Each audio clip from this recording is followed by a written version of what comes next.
પ્રખર રાષ્ટ્રવાદી હિન્દુ સમ્રાટ જેને કહી શકાય એવા વીર પુરુષ વીર સાવરકરજીની આજે જન્મ જયંતિ નિમિત્તે એમની પ્રતિમા ઉપર હારારોપણ કરવામાં આવ્યું.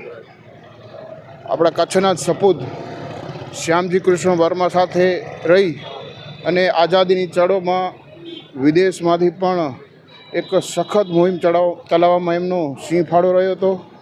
તો આવા હિન્દુ સમ્રાટ અને પ્રખર રાષ્ટ્રવાદી વીર સાવરકરજીને આજે નતમસ્તક નમન કરીએ છીએ.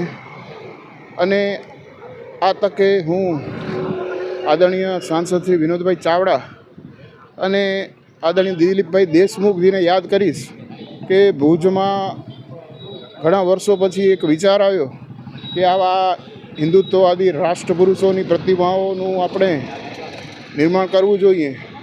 તો તેમના ટ્રસ્ટ સમાજ નિર્માણ ટ્રસ્ટ અને ભુજ નગરપાલિકાના સહયોગથી 2022માં અમે આ પ્રતિમા અહીં મૂકી હતી અને ત્યારથી દર વખતે એમની જન્મજયંતિ અને પુણ્યતિથિએ હારારોપણ કરી અને શ્રદ્ધાંજલિ અર્પણ કરી છીએ, જેથી કરીને આપણી આવનારી પેઢીમાં પણ આપણા રાષ્ટ્રવાદી અને હિન્દુત્વના જે ગુણો છે એ પ્રસ્થાપિત થાય અને આવનારી પેઢી આવા વીર પુરુષોને યાદ રાખી અને એમનામાંથી પ્રેરણા લે.